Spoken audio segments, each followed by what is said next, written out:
Sustentabilidade. Essa palavra, a gente ouve ela em todo lugar, né? Mas assim, na prática, o que ela quer dizer? Como é que uma cidade se torna sustentável de verdade no dia a dia? Para tentar responder isso, a gente vai sair um pouco da teoria e mergulhar num caso bem concreto, o da cidade de Araraquara, lá no interior de São Paulo. Ok, então como a gente vai fazer isso? Nosso roteiro é o seguinte: primeiro, vamos entender o que é uma cidade sustentável. Depois, vamos explorar cada um dos três pilares que sustentam essa ideia: o ambiental, cuidando da terra, o econômico, pensando no crescimento consciente, e o social, que é a força da comunidade. E no final, a gente amarra tudo para ver o que dá para aprender com essa história toda. Então vamos lá, começando pelo começo. Afinal, o que é essa tal de cidade sustentável? Qual é o conceito, a estrutura que amarra todas essas ideias que a gente vai ver? A ideia-chave aqui, que aparece bastante nos materiais de empresas da região, como a Usina Santa Fé, é a do tripé. Pensa num banquinho de 3 pernas. Para ele ficar de pé, firme, ele precisa das 3 pernas, certo? A sustentabilidade é igual. Uma perna é o desenvolvimento social, a outra é o ambiental e a terceira, o econômico. Se uma delas quebrar, bom, a estrutura toda vem abaixo. É exatamente com esse olhar que a gente vai investigar o caso de Araraquara. Certo. Então vamos para o nosso primeiro pilar, talvez o mais óbvio quando a gente pensa em sustentabilidade. O pilar ambiental, ou seja, como é uma cidade cuida daquilo que é mais fundamental, a sua terra, a sua água. E para começar, olha só esse número que já diz muita coisa: 99,6%. É isso mesmo, quase 100%. Essa é a porcentagem de todo o esgoto gerado em Araraquara, que é não só coletado, mas também tratado. Para a realidade do Brasil, gente, esse é um número impressionante. E ele não aparece do nada, né? Ele mostra que existe ali um compromisso muito sério e de muito tempo. E olha que interessante, esse sucesso não aconteceu da noite para o dia. Foi uma construção, uma jornada de décadas, de verdade. Se a gente olhar para essa linha do tempo, tudo começa lá em 1965 com o primeiro grande projeto de canalização. Depois, em 69, a cidade cria um departamento específico só para água e esgoto, o DAE. Aí, nos anos 90, vem a construção da estação de tratamento, que foi inaugurada em 97, muito antes que a maioria das cidades da região sequer pensasse nisso. Fica claro que sustentabilidade ambiental precisa de planejamento e de visão de futuro. E essa ideia de ação em várias frentes fica muito clara aqui. De um lado, a gente tem a mega infraestrutura pública, a estação de tratamento que serve a cidade inteira. Do outro, a gente vê a iniciativa privada fazendo a sua parte, como nesse projeto da Embraer, que, olha só, plantou 600 mil árvores nativas ali na região. É a ação do governo e a ação das empresas caminhando juntas.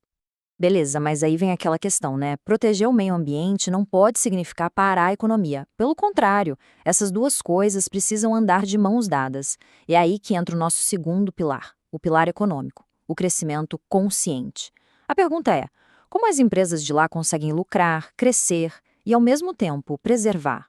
Uma parte da resposta parece estar na própria filosofia das empresas. Olha só essa fala da bióloga da usina Maringá. Ela diz que o grande desafio deles é exatamente esse: produzir, no caso deles, cana, açúcar, etanol, mas ao mesmo tempo preservar os recursos naturais e eliminar os impactos. Ou seja, isso deixa de ser só uma coisa legal para fazer e vira parte central da estratégia do negócio. E a gente vê esse equilíbrio acontecendo em coisas do nosso dia a dia, sabe? Nos produtos que a gente consome. Um exemplo claríssimo é essa mudança das sacolas de supermercado. Sair daquela sacola plástica comum e ir para opções biodegradáveis é uma baita mudança econômica que só aconteceu por causa de uma consciência ambiental. E quando a gente para e olha os números, a diferença é absurda. Uma sacola plástica daquelas antigas, mais de 100 anos para sumir da natureza. Já a sacola biodegradável, 18 meses. De mais de um século para 1 ano e meio. É uma mudança gigantesca no impacto que um ato simples como passar as compras no caixa tem no planeta. Só que nem tudo são flores, claro. Essa transição tem um custo. E esse custo, no fim das contas, chega no bolso de quem consome. Cada sacolinha nova custa 19 centavos. Isso gerou um debate enorme na cidade. Uma pergunta super importante: quem deve pagar a conta da sustentabilidade? É a empresa? É o consumidor? Isso mostra como o pilar econômico é complexo, cheio de debates e, bem, de conflitos reais. E esse debate todo sobre quem paga a conta já nos joga direto para o nosso terceiro e último pilar, que é o que na verdade amarra tudo, o pilar social. Porque vamos combinar, nada disso, nem a estação de tratamento, nem a sacola nova, funciona se as pessoas não estiverem envolvidas. A questão é como as ações de cada um, na sua casa, na sua comunidade, transformam a sustentabilidade em realidade. E a resposta muitas vezes começa dentro da nossa própria casa. Olha só essa lista de dicas de consumo consciente. Coisa simples, sabe? Escolher o eletrodoméstico certo, desligar o carregador da tomada, tomar banhos mais curtos. São pequenas atitudes que, quando somadas, fazem uma diferença enorme. É o famoso efeito formiguinha. E, para não ficar só na teoria, a matéria traz a história da Márcia, uma moradora de lá. Ela leva essas dicas tão a sério que diz que às vezes se acha até neurótica.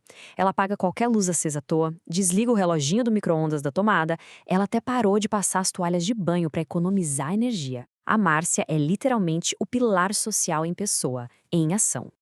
Mas o pilar social não é só sobre os hábitos que a gente tem hoje, é sobre o futuro. É sobre garantir que essa consciência, esse cuidado seja passado adiante. É plantar essa sementinha nas novas gerações para que a sustentabilidade não seja só uma fase, e sim um valor que fica. E falando em plantar sementinhas, olha que história legal essa.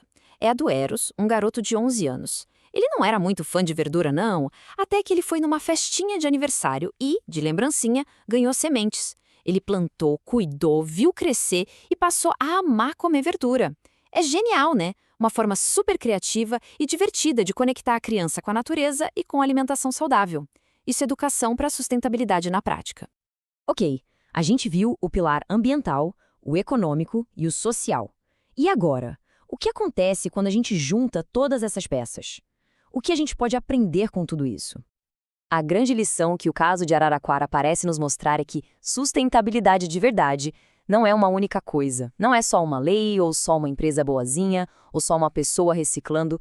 É um sistema. É tudo interligado. A decisão lá do prefeito décadas atrás de tratar o esgoto se conecta com a decisão de uma empresa de usar uma sacola diferente, que se conecta com o gesto da Márcia de desligar o micro-ondas. Uma coisa puxa a outra. É uma grande engrenagem funcionando em conjunto. E isso tudo, no fim, nos deixa com uma pergunta para levar para casa. Olhar para esse exemplo de Araraquara é um convite para a gente observar a nossa própria cidade, o nosso próprio bairro, com um novo olhar.